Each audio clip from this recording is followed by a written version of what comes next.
You know, one of the biggest objections to Christianity is that it's misunderstood as being too restrictive. Yet, some of the very things that'll happen over the next few days headed into the New Year's, they prove that up a little bit for us. Think about it like this. In John chapter 8, verse 36, Jesus says, if the Son sets you free, you are free indeed. It really comes down to an understanding of what does it mean to be free.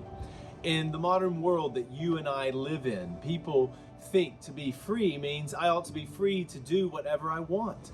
But a Christian understanding of freedom, I would say a reasonable understanding of freedom, it means that freedom always entails necessary restrictions and restraints. Just think about all the New Year's resolutions that are being made. We can't both be skinny and fit and choose to eat whatever we want. We can't have it both ways.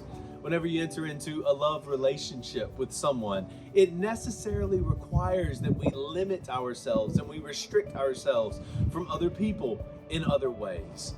Well, so my dear friends, it comes to you and me in the year ahead. We have a great opportunity before us to choose some resolutions or commitments or restrictions, whatever your rule or your word might be. Ways that we choose to limit ourselves so that we can have great freedom. You know, if you see somebody playing the violin extremely well, he or she has chosen to say no to lots of other things so they can say yes to the freedom of playing beautifully in the moment. And so it is for the Christian. We say no to other things we could rightfully and reasonably have to say yes to knowing God deeply and to loving His people and to being a part of His mission.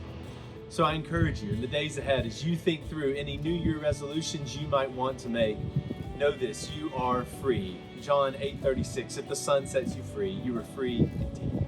I look forward to being with you twice in January. More on that next week. God bless.